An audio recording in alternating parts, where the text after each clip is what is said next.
Hi, everybody. This is the Big Data Beard podcast live from Splunk's .conf23. I'm Corey Minton, joined by my co-hosts Kyle and Brett.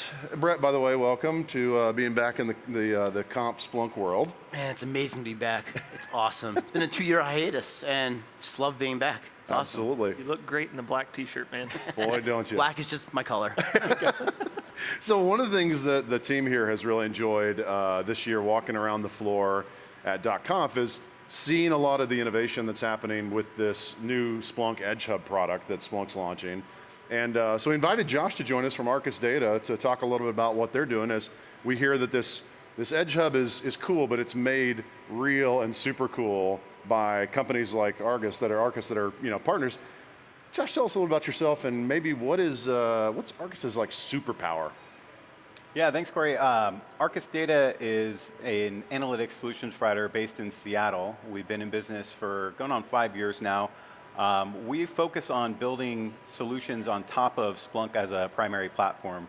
I myself was at Splunk from 2008 to late 2015, so know a lot about the company, the technology, et cetera, and we've actually been working with the Edge Hub device before it was called the Edge Hub device, so I won't refer to the older name, but trying to probably get those out of the marketing profile for it. But so Arcus Data does a lot of work in customizing Splunk to address a number of different challenges in industry vertical challenges like energy and utility or healthcare, or even just in kind of use case arenas, security, IoT, et cetera.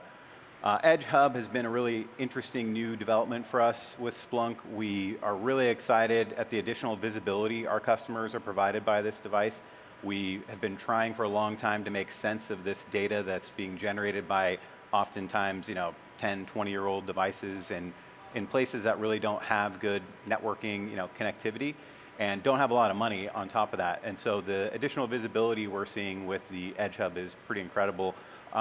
What we're also excited about, and we've kind of taken a few stabs at how to accomplish this, but getting AI at the edge, right? So getting some of that capability out to these environments that really just aren't usually able to get that. Pretty exciting, and again, from a cost perspective, before it was just cost prohibitive to get anywhere near these types of capabilities, and what Splunk has been able to do and what we've been able to help package up here is a pretty compelling overall offering. Last, I'd probably say, on the sort of theme of resilience, right? If you're looking at being resilient, obviously you need to be able to respond quickly. These devices out in these, sort of IoT, spaces definitely don't fall into that category traditionally, right? The IT inventory is usually stuff that's quicker to respond on. This, I think, is going to allow a lot of organizations to move that response time up for things that are out at the edge. Yeah, absolutely. One of the things you mentioned there is AI. So congratulations on Buzzword Bingo. You were able to work it in. Where's that my is prize? incredibly important. Additional pin? No. The fact that you didn't say generative AI just hurts my feelings, really. So tell me though that, because the whole concept, you kind of summarized it there, but I want to pull on it. The concept that Edge Hub is that it's actually about bringing data that we typically don't see operators in the IT and security space having access to that data, and that's a different silo. Why is it so important to break down those walls?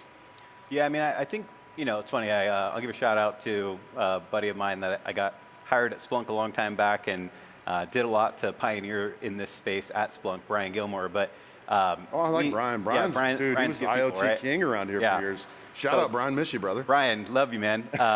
He was a customer of mine working on a large project at for Chevron subcontract at Eglin Air Force Base doing energy efficiency work with a building systems integrator, and I think helped sort of open up my mind to the fact that really it's not necessarily IoT or IT, it's everything connected to the internet now, right? So it's just the internet, right? Internet of Things, I don't know, maybe someday it'll go away here soon.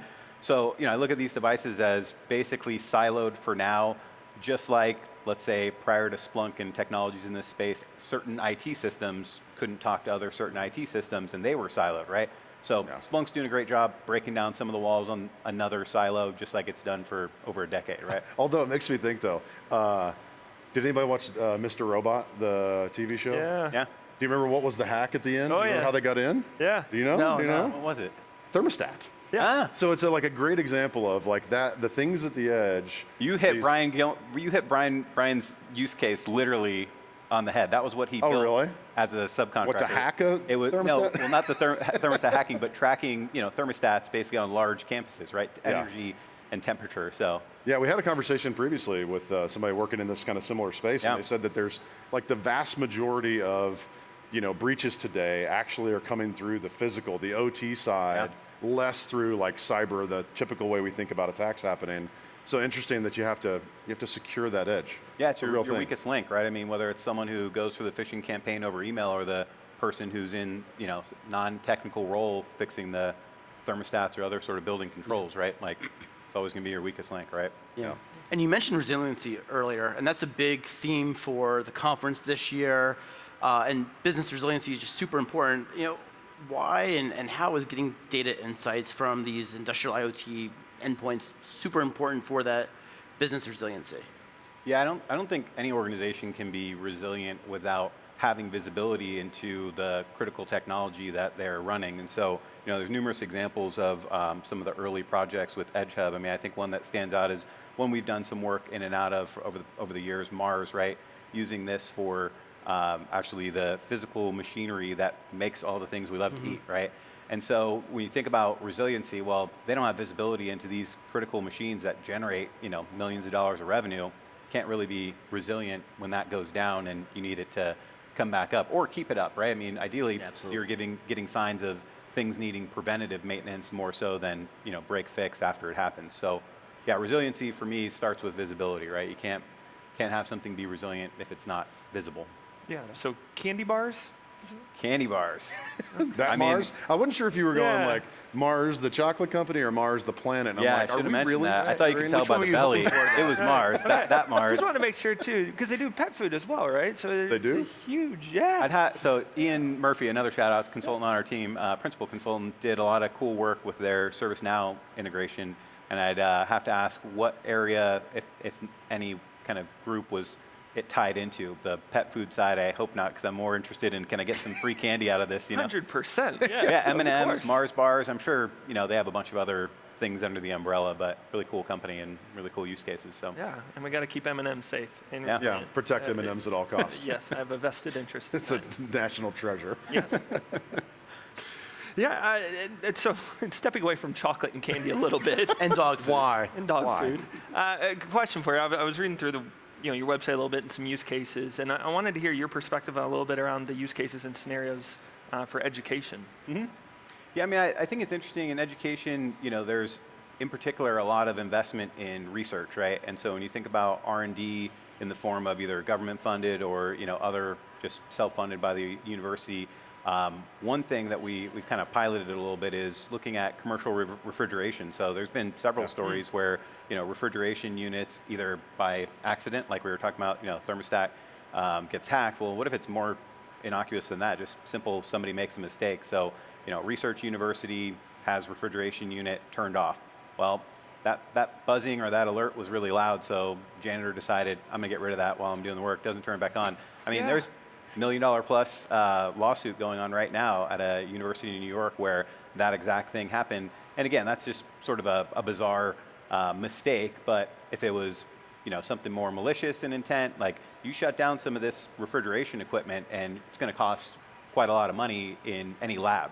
And so coming off of COVID and all the research being done, whether you're biotech or pharmaceutical or in the university, I think the university labs between refrigeration and other kind of physical equipment that they have to maintain can gain a lot of visibility at the edge, right? So these devices that are typically not things tied to their IT infrastructure or even something like Splunk can get pulled in, and whether that's HVAC like we were talking about or commercial refrigeration, I think the number of different sensors that you are able to connect with the edge are going to be pretty great in terms of visibility.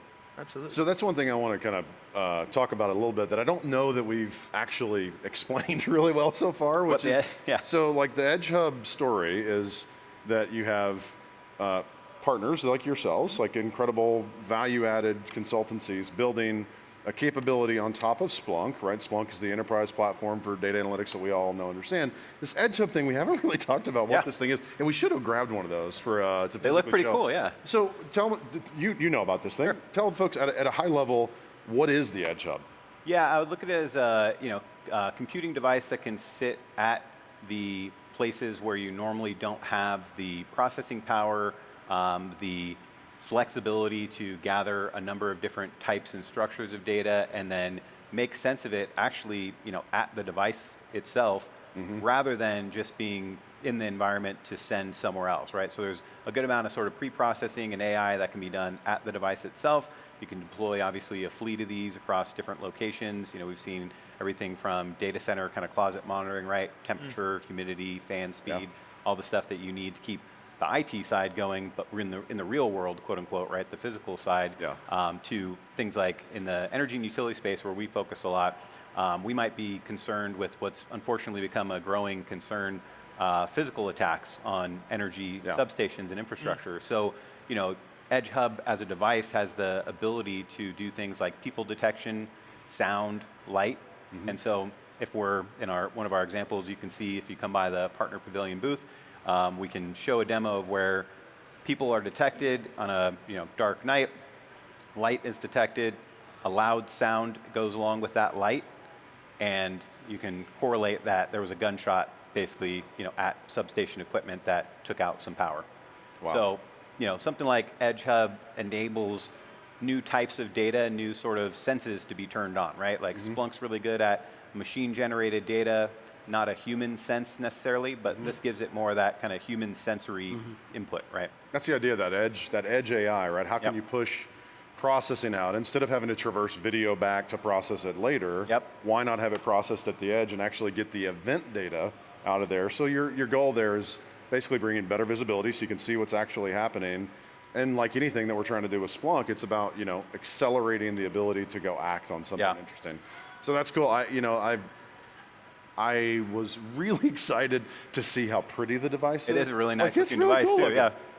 Yeah, What's your favorite feature on the Edge Hub?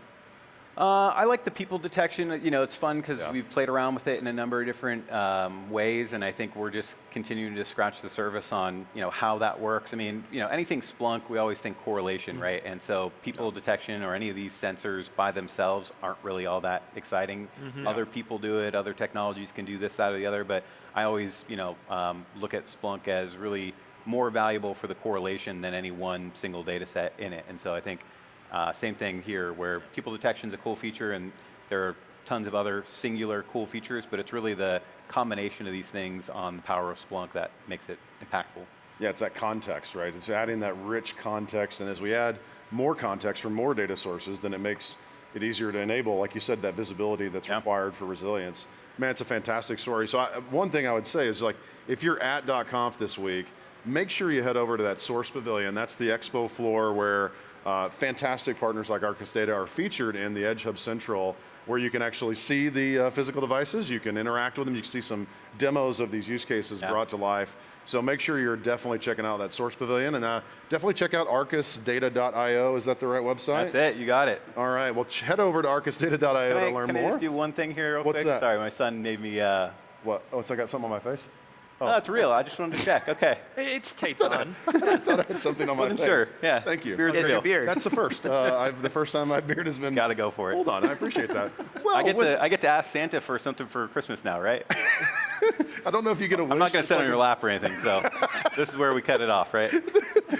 And with that, folks, we want to encourage you to be sure to stay tuned to the Big Data Beard, and thanks to Splunk for hosting us here and for helping these videos find their way to you. And if you're enjoying it, please comment and like below. Find us out there on YouTube and LinkedIn, and give us some feedback on anything you think is interesting in the world of big data and AI. I'm Corey Minton. Thanks for listening to the Big Data Beard podcast.